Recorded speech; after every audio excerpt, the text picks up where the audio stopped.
ఆ పవిత్రాత్మ నామమున ఆమెన్.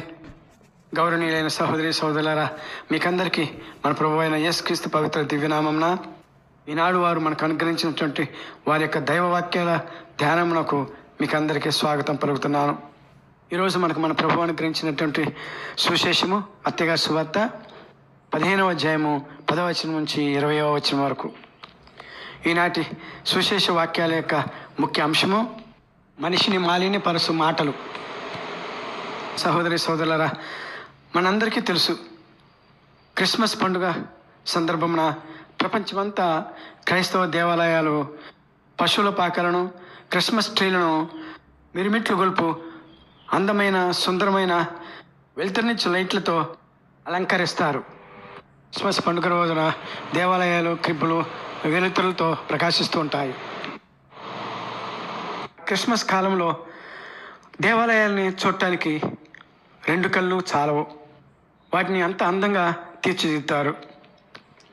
అయితే ఆ ఆకర్షణలు అందాలు అలా ఉంచితే దేవాలయానికి వచ్చేవారు ఆ దేవాలయం ముందు ఏర్పాటు చేసినటువంటి పశువుల పాకను మరియు క్రిస్మస్ ట్రీని అలంకరించిన వారు లేక తయారు చేసిన వారు లేక చేసిన వారిని విశ్వాసులు లేక క్రిస్మస్ రోజు బాలయేసుని దర్శించుకోవటానికి వచ్చిన వారు కొంతమంది ఆ పశువుల పాకను క్రిస్మస్ ట్రీని అలంకరించిన వారిని పొగుడుతూ ఉంటే ఏం చేశారులే, ఇటువంటివి మేము చిన్నప్పుడు ఎన్ని చేసి ఉంటాం, ఎన్ని చూసుంటాం, ఈ క్రిస్మస్ క్లిప్ కూడా ఈ పశువుల పాక సరిగా లేదు, ఆ క్రిస్మస్ ట్రీ అంతగా ఆకర్షవంతంగా లేదు అని తయారు చేసిన వారిని కొంతమంది విమర్శిస్తూ ఉంటారు, నిరుత్సాహపరచడం చేస్తారు. ఆ విమర్శలను విన్నవారు చాలా బాధపడుతూ ఉంటారు. ఎందువల్లంటే ఆ క్రిబ్బులను తయారు చేసిన వారు రాత్రనక పగలనక వ్యయ ప్రయాసలకు వచ్చి తయారు చేసిన వారు బాధపడతారు కదా. మన యేసుక్రీస్తు ప్రభు అదే చేయవద్దంటున్నారు. ఆ విమర్శనాత్మకమైనటువంటి మాటలు తోటివారి యొక్క మనసును గాయపరుస్తాయి అంటున్నారు. మాటలు తోటివారిని మాలిన్యపరుస్తాయి అంటున్నారు. అయితే ఆ క్రిబ్బును తయారు చేయడానికి శ్రమించిన వారి యొక్క శ్రమను వృధా పోనివ్వరు మన ప్రభువు. వాటిని తయారు చేసిన వారిని పొగడడానికి బదులుగా విమర్శించిన వారిని దేవుడు శపిస్తానంటున్నాడు. ఈనాటి సుశేష వాక్యంలోనూ మరియు ఈ సంఘటన మోషే ప్రవక్త విషయంలోనూ జరిగింది. కష్టపడి దేవుని సేవలో ఉన్న వారిని ప్రోత్సహిస్తూ వారికి సహకరించినట్లయితే ఆ దేవుని బిడ్డలకు లేక దేవుని సేవకులకు దేవుడు ఇచ్చే దీవెనలలో వీరిని ఉత్సాహపరుస్తూ ప్రోత్సహించే వారికి కూడా దేవుని దీవెనలో భాగస్థులు అవుతారని ఈనాటి సందేశం తెలియజేస్తుంది. ఎలాగో చూద్దాం. నిర్గమకాండము 12వ అధ్యాయము 1వ వచనం నుంచి 10వ వచనం వరకు మనం చదువుకున్నట్లయితే ఇందులో మోషే ప్రవక్త గారి యొక్క అక్కగారు అన్నగారు అయినటువంటి మిర్యాము అహరోనులు మోషే ప్రవక్త కూషు దేశపు స్త్రీని పెండ్లి ఆడటం వాళ్ళకు ఇష్టం లేకపోవటం వలన వారు మోషే ప్రవక్తను ఎలాగ విమర్శిస్తారు. ఏమి, ప్రభువు మోషే ముఖమనే మాట్లాడినా మా వలన మాట్లాడలేదా అనిరి. ఇవి విమర్శనాత్మకమైనటువంటి మాటలు. గౌరవనీయులైన సహోదరి సహోదరులారా, క్రిస్మస్ ట్రీని మరియు పశువుల పాకను కట్టిన వారిని విమర్శించినట్లుగా వీరు కూడా విమర్శించారు మోషే ప్రవక్తను. ఈ విమర్శను విన్నటువంటి తండ్రి అయిన యెహోవా దేవుడు మోషే ప్రవక్తను ఈ విధంగా అభినందిస్తూ, భూమి మీద సంచరించు నరులందరిలోనూ మోషే మహావినయవంతుడు. మోషే ప్రవక్త తనకు ఎంతో ఇష్టమైనటువంటి వ్యక్తి అని ముఖాముఖిగా తనను చూసేటంత భాగ్యాన్ని తనకు ఇచ్చానని తండ్రి అయిన యెహోవా దేవుడు చెప్తారు. అంతటి గొప్ప ప్రవక్తను విమర్శించినందుకు మోషే ప్రవక్త యొక్క అక్కగారైన మిరియాము మరియు అహరోనులను శపిస్తూ వెంటనే మిరియాముకు కుష్ఠవ్యాధి వచ్చేటట్లు చేస్తారు. అది గౌరవనీయులైన సహోదరి సహోదరులారా, దేవుని కొరకు శ్రమ పడేవారిని ప్రోత్సహిస్తూ అభినందించవలసింది పోయి విమర్శిస్తే వచ్చే ప్రతిఫలాలు. అలాగే దేవుని దీవెనలకు ప్రతీకలైనటువంటి వ్యక్తులను విమర్శించి ఈర్ష్య చేత వారిని ఇబ్బంది పెట్టిన వారిని కూడా తండ్రి అయిన యెహోవా దేవుడు ఎంతగానో శిక్షిస్తాడు.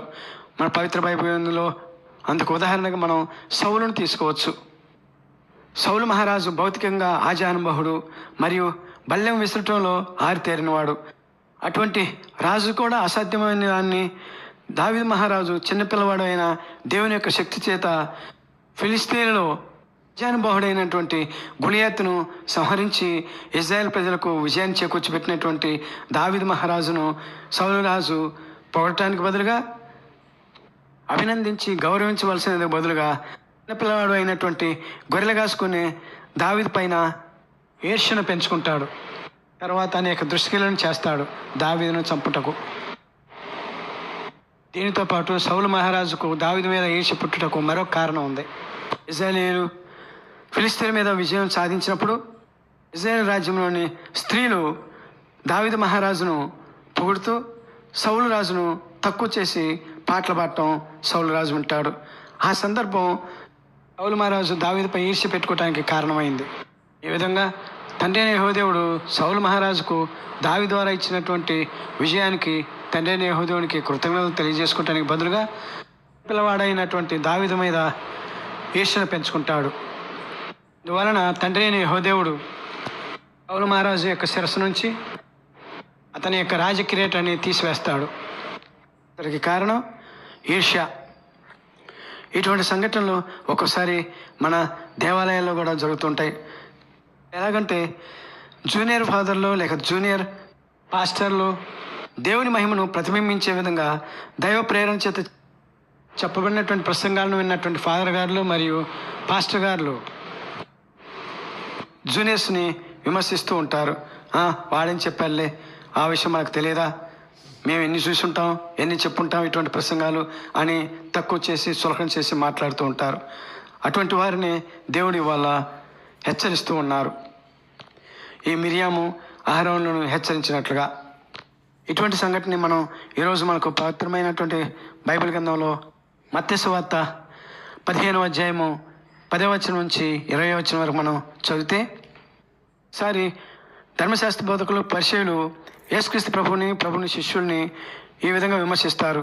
మీ శిష్యులు చేతులు కాళ్ళు కడుక్కోకుండానే భోజనాలు చేస్తున్నారు అని యేసుక్రీస్తు ప్రభువుని వారు ప్రశ్నించగా, అందుకు సమాధానముగా యేసుక్రీస్తు ప్రభువు ఏ విధంగా అంటున్నారు. మత్తయి సువార్త 15వ అధ్యాయము 17వ వచనం నుంచి 20వ వచనం వరకు, నోటిలోనికి పోవునదంతయు ఉదయంలో ప్రవేశించి ఆ పిమ్మట వెచ్చించబడుతున్నదని మీకు తెలియదా? నోటి నుండి వెలువడినది హృదయం నుండి వచ్చును, అదే మనుషుని మాలిన్యపరచును. ఏలైనా హృదయం నుండి దురాలోచనలు పుట్టుచున్నవి, వీని మూలమున నరహత్యలు, వ్యభిచారములు, వేశ్యాగమనములు, దొంగతనములు, అబద్ధ సాక్ష్యములు, దూషములు కలుగుచున్నవి. మనుష్యుని మాలిన్యపరచునవి ఇవే కానీ చేతులు కడుక్కొనకుండా భుజించుట కాదు అంటూ ధర్మశాస్త్ర బోధకులు మరియు పరిచయులు చేసినటువంటి విమర్శను తిప్పికొట్టారు యేసుక్రీస్తు ప్రభువు. ఇదే సందర్భంలో ఇవాళ మనకు కూడా దేవుడు ఒక మంచి సందేశాన్ని ఇస్తున్నారు. ఏమిటంటే అది, తోటివారు ఏదైనా మంచి పని చేస్తే వారిని ప్రోత్సహించి ఉత్సాహపరచడానికి బదులుగా విమర్శించినట్లయితే యేసుక్రీస్తు ప్రభువు వారికి శిక్ష ఇస్తున్నా అంటున్నారు. అది ముందుగా మనం చెప్పుకున్నట్లు క్రిబ్బు విషయంలో అయి ఉండొచ్చు, సంఘాల విషయంలోనూ అయి ఉండొచ్చు, లేక ఎవరైనా దాన ధర్మములు చేసినప్పుడైనా కూడా వారిని విమర్శించడానికి బదులుగా వారిని ప్రోత్సహించాలి అంటున్నారు యేసుక్రీస్తు ప్రభువు. ఆ విమర్శనాత్మకమైనటువంటి మాటలే ఆ మంచి పనులు చేసిన వారి యొక్క మనసులను గాయపరుస్తాయని, ఆ గాయపరచబడిన వారు బాధపడితే దేవుడు కూడా బాధపడతారనే సందేశాన్ని ఈరోజు మనకి మన ప్రభువు అనుగ్రహిస్తున్నారు. గౌరవనీయులైన సహోదరి సహోదరులారా, సందర్భానికి అనుగుణమైనటువంటి మరొక సంఘటన మనం ధ్యానించుకోవచ్చు. ఆ సంఘటన అవిశ్వాసానికి సంబంధించినది. ఎందువలనంటే అవిశ్వాసులు మాత్రమే తోటివారి యొక్క విషయాల్లో తప్పులు పట్టుకోవటం కానీ లేకపోతే విమర్శించడం కానీ చేస్తూ ఉంటారు, అనుమానపడుతూ ఉంటారు. వాళ్ళకి ఆసక్తి ఎక్కడి నుంచి వచ్చిందిలే, మనకు తెలియని శక్తి, వీళ్ళ గురించి మనకు తెలియదా అన్నట్టుగా పని చేసిన వారిని మనం చులకనగా మాట్లాడుతూ ఉంటాం. చేసే పనుల వల్ల అనుమానాన్ని వ్యక్తపరుస్తాం. అదే జరిగింది పేతురు గారి విషయంలో. మత్తయి సువార్త 14వ అధ్యాయము 22వ వచనం నుంచి 33వ వచనంలో ఇక్కడ జరిగినటువంటి ఈ సంఘటనలో పేతురు గారు తన దేవుడైనటువంటి, తన గురువు అయినటువంటి, తన ప్రవక్త అయినటువంటి యేసుక్రీస్తు ప్రభువుతోటి నిత్యము ఉంటూ ఆయన చేస్తున్నటువంటి ప్రసంగాలు, ఆయన చేస్తున్నటువంటి అద్భుత కార్యాలు, ఆయన చేస్తున్నటువంటి స్వస్థ క్రియలు అన్నీ చూస్తుంటూనే ఆయన యొక్క మహిమను, ఆయన యొక్క శక్తిని తక్కువ అంచనా వేస్తూ ప్రభు యొక్క శక్తిని పరీక్షించాలనుకున్నాడు. పేతురు గారు యేసుక్రీస్తు ప్రభు యొక్క శక్తిని పరీక్షించాలని అనుకున్నటువంటి సమయంలో జరిగినటువంటి సంఘటన యొక్క పూర్వపరాలు ఇలా ఉన్నాయి. మనం ముందుగానే చెప్పుకున్నట్టుగా మత్తయి సువార్త 14వ అధ్యాయం 22వ వచనం నుంచి 33వ వచనంలో అది మనం చదువుకొని చూద్దాం. నీటిపై నడక. యేసు తాను జనసమూహములను పంపివేయలోగా శిష్యులను పడవనెక్కి తనకంటే ముందుగా ఆవలి ధరికి చేరవలయునని ఆజ్ఞాపించెను. ఆ జనసమూహములను పంపివేసిన పిమ్మట యేసు ప్రార్థించుకున్నట్టుగా ఏకాంతంగా కొండ మీదకి వెళ్ళెను. సాయం సమయం వరకు ఆయన ఏకాంతంగానే అచ్చటనే ఉండెను. ఇంతలో గాలి ప్రతికూలంగా వీచడం వలన పడవ అలలతో కొట్టుకొని చాలా దూరము పోయెను. వేకువజామున యేసు నీటిపై నడుస్తూ వారి వద్దకు వచ్చెను. అది చూసిన శిష్యులు భయభ్రాంతులై భూతము భూతము అని కేకలు వేసిరి. వెంటనే యేసు వారితో, భయపడకుడు, ధైర్యమోహింపుడు, నేనే కదా అని పలికెను. పేతురు అంతటా, ప్రభు, నీవే అయినా నీటి మీద నడిచి నీ వద్దకు వచ్చుటకు నాకు ఆజ్ఞయము అనెను. ఆయన రమ్మనగానే పేతురు ఆ పడవ దిగి నీటిపై నడిచి ఆయన ఎద్దుకు వచ్చుచుండెను. అని ఆ పెనుగాలికి భయపడెను. నీటిలో మునిగిపోవచ్చు, ప్రభు నన్ను రక్షింపుము అని కేకలు వేయసాగాను.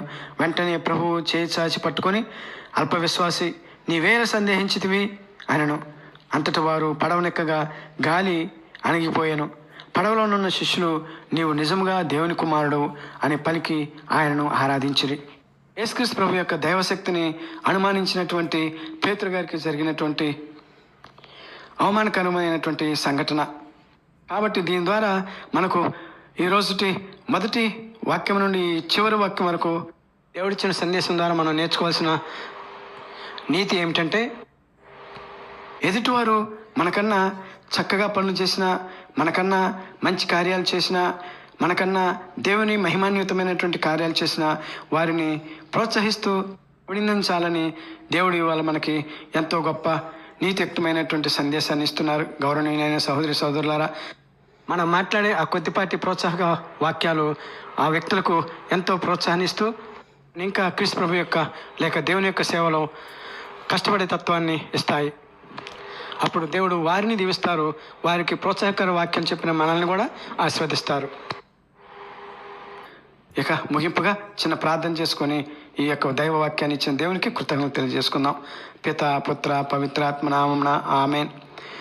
పరమ పవిత్రుడా, అద్భుతకారుడా, సర్వశక్తివంతుడా, అద్భుతకారుడా, స్వస్థ శక్తి సంపన్నుడా, మీ యొక్క పవిత్రమైనటువంటి కార్యాలను, మహిమాన్వితమైనటువంటి క్రియలను ఎవరి ద్వారా ఎప్పుడు ఎక్కడ మీరు ప్రదర్శించుకున్న ఆ కార్యాలు చేసిన వారిని, వారు చిన్నవారైనా పెద్దవారైనా, ధనికులైనా పేదవారైనా, వారిని మేము గౌరవించి ప్రోత్సహిస్తూ మిమ్మల్ని స్తుతించుకునే భాగ్యాన్ని మాకు ప్రసాదించండి. దానికి బదులుగా వారిని విమర్శించుకుని ఉండే విషయాల్లో మాకు సహాయం చేయండి.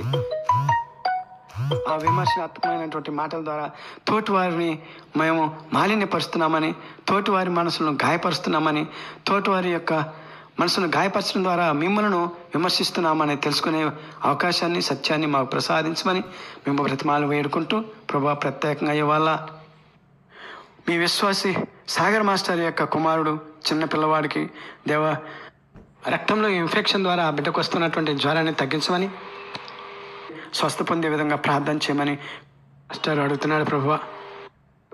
మరియు ఆ బిడ్డలాగా ఎంతోమంది ప్రభువా ఆసుపత్రిలో అనారోగ్యంతో బాధపడుతూ ఉన్నటువంటి సంటి బిడ్డలందరినీ కూడా దీవించి వారి అందరికీ కూడా స్వస్థతపరచమని, మీ అద్భుత శక్తిని వారంతా గ్రహించి మీకు విశ్వాసంగా, మీకు సాక్షులుగా ఉండే అవకాశాన్ని ఆ తల్లిదండ్రులకు ప్రసాదించమని మా నాదును మీ కుమారుడైన యేసయ్య ద్వారా మేము బ్రతిమాలి ప్రార్థిస్తున్నాం తండ్రి. ఆమేన్.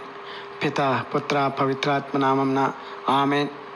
సాగర్ మాస్టర్ యొక్క బిడ్డను మరియు అట్లా ఉన్నటువంటి బిడ్డలందరినీ మన ప్రభు అయిన దేవుడు దీవించి స్వస్థతను దయచేదురుగాక. ఆమేన్.